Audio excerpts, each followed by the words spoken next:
presenta Té Canarias, para su variedad, té negro. Canarias, nuestra manera de tomar té. Segundo tramo de nuestro programa, recibimos en nuestro estudio a la socióloga y experta en centros educativos, Nilia Viscardi. Muy bienvenida, gracias por acompañarnos. Muchas gracias a ustedes por la invitación. No, al contrario, es más, vamos a sentirnos doblemente agradecidos porque ustedes se han vuelto especialmente participativos. Yo hablaba de cierto grado de soledad en la pantalla y bueno, Gabriela nos saluda, especialmente hoy porque es feriado y los puedo ver. Se ve que cumple jornadas en un trabajo que, bueno, puede ser un trabajo público. Muchas gracias, Gabriela. Héctor Pedro de los Santos Talagorría dice, hermoso programa, la mejor dupla de la tele. Ay, Sotelo, yo estaba llamando a Sánchez Padilla, fíjese.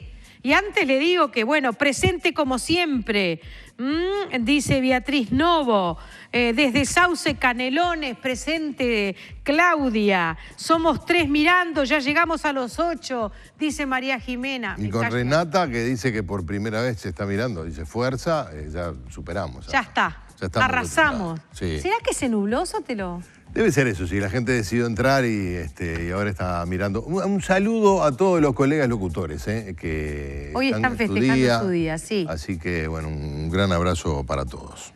Invitada, muchas gracias por acompañarnos. En el marco de la convocatoria hay 2 situaciones muy claras de agresión concreta a 2 maestras, a 2 docentes en etapa de magisterio, una generada en el departamento de Salto y otra en el departamento de Maldonado. Afortunadamente en la de Maldonado hay un matiz, ¿verdad? La madre estaba conversando con la maestra estaba haciendo reparos a la conducta del alumno. El alumno es un alumno ya de 11 años, cursa 5º año y bueno, por una situación que no le fue grata, el joven agredió a la maestra, el niño, porque a los 11 años en realidad hablamos de niños. Claro. Pero bueno, esa situación que fue una agresión concreta, la denuncia fue hecha tanto en la comisaría como a nivel gremial, fue conjugada o conjurada, mejor dicho, por la madre. ¿Eso genera un matiz? Eso genera un matiz y creo que lo que es fundamental aquí es preguntarnos cuál es la perspectiva que vamos a tratar. Son tantas porque podríamos escuchar a los niños y entender cómo lo han vivido, qué ha ocurrido. Podemos escuchar obviamente a los docentes, que son los que están lidiando con estas situaciones, con una situación de alerta, a los padres, que evidentemente a veces preocupados, a veces enterados a último momento, tienen aquí un rol protagónico. Me parece que lo sustantivo es dar visibilidad a lo que nos une como sociedad, que es el centro educativo, y ahí hacernos una pregunta, ¿dónde colocar el énfasis? ¿En la denuncia? En el sentido de que existe un comportamiento que amerita literalmente algo similar a una denuncia por un delito, o frente a una práctica muy preocupante que llama a la alerta de todos los responsables del centro educativo, incluyendo el trabajo con los padres, y me parece podría hacer recrudecer el trabajo al interior de la institución, porque hace muchos años que el problema de la violencia escolar existe y sobre esto podríamos explayarnos un poco, para hacer foco en aquello que en definitiva va a ser lo único que docentes, alumnos y padres van a tener a disposición, que es la convivencia al interior del centro educativo. Porque, bueno, uno puede decidir hacer la denuncia, tratándose de un niño, eso tal vez tenga algún efecto jurídico, pero en lo que tiene que ver con la vida cotidiana del centro, con el manejo del vínculo, con el trabajo pedagógico, en el peor de los casos va a empeorar el clima. Y lo que los centros quieren es mejorar sus vínculos. Incluso con el manejo de la frustración del propio niño. Es decir. Y también el de los docentes, que se ven agredidos y aunque en el momento siente que deben defenderse, en algún momento tienen que reencontrarse con estos niños que aún no son responsables de sus conductas, aunque cometan conductas que no son justificables, están en proceso de aprendizaje. O sea que, mire usted, cómo es interesante la cuestión educativa porque nos remite indefectiblemente a la pregunta de qué es educar y cómo es educar. No tenemos grandes posibilidades de acudir a la policía, eventualmente a algún centro de salud, y cada vez que lo hacemos empeoramos el problema, porque sea hoy este niño sea traspasado una pelea entre adolescentes, sea mañana un acto vandálico contra la institución, o precisamente una agresión de los padres, por hablar únicamente de la negatividad, que es lo que nos convoca, porque hay muchos aspectos positivos. Nilia, ¿hay una visión idealizada del centro educativo en los uruguayos en general, en la sociedad uruguaya, que cuando aparece algo de este tenor nos causa un impacto muy profundo? Y uno podría decirse, pero ¿por qué no va a haber violencia en los centros educativos si hay violencia en toda la sociedad? Hay una visión idealizada del vínculo educativo como un vínculo que únicamente transcurre en el encuentro, en el acuerdo, y en el cual no existirán conflictos.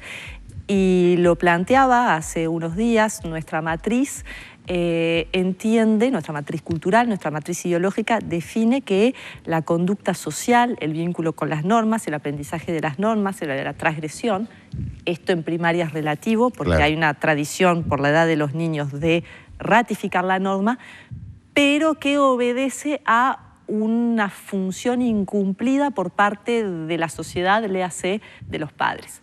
Esto que en parte es cierto, en parte creo que está siendo sí una noticia en la que creo que el sistema educativo está avanzando paulatinamente en comprender cómo va a resolver sus vínculos en términos de las normas y el tratamiento del conflicto, y reconociendo sí que la función docente en general es una función de encuentros con el saber, con el otro, con los niños, con los padres, pero que debe rever su posición en los casos en que existe conflicto e incluso violencia. ¿Por qué? Porque todo el escenario mundial indica que hay que aceptar que cada tanto estos hechos emergen, y esto debe prevenirse y, cuando ocurre, tratarse. El Uruguay no tiene un contexto grave en materia de violencia escolar, al igual que en materia de violencia en general. Hay hechos preocupantes, tenemos hechos de violencia, pero no tenemos el contexto de las grandes, no quiero dar malas ideas, pero digo, no hay grandes violencias, como a veces vemos en el escenario y en lo que ocurre en otros lados. Y por otra parte, nosotros estamos viendo imágenes de túnica y moña. ¿Esto pasa solo en la educación pública? Esto ocurre en general en todo el sistema de enseñanza. Las noticias relativas a los hechos que ocurren en el sistema de enseñanza público suelen exponerse con mayor facilidad por distintos motivos, y además recordemos que los centros de enseñanza privados usualmente se protegen más y trabajan con una posibilidad de selección del público. Sabemos también que la enseñanza privada, en algunos casos, no en todos, porque hay mucho trabajo en educación privada que también se da en los límites de la línea de fuego, la dificultad social, del apoyo, pero que evidentemente, por la cantidad de alumnado que atiende, que es menor, y por las características de selección, puede manejar el conflicto de otra manera.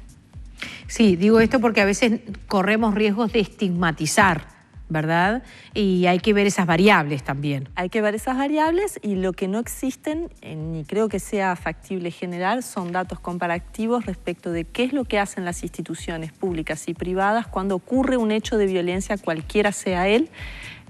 Claramente la institución pública, si no decide no dar luz a los hechos, tiene una mayor probabilidad de que se conozca todo lo que allí ocurre por un principio de transparencia que es natural y que debe preservarse. Esto en las instituciones privadas se maneja de otra forma. Eso por un lado. Y por otro lado, la institución privada tiene más posibilidades de decir fulanito no viene más al centro educativo. Por definición puede manejar, tiene criterios propios para decidir quién permanece en las instituciones.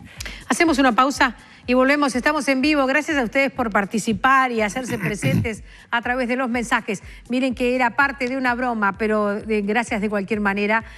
Para nosotros es muy satisfactorio saber que nos están acompañando. Es breve la pausa y seguimos en vivo.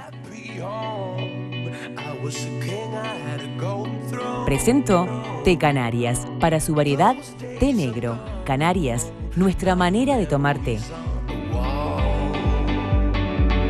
I hear the songs from the places where I was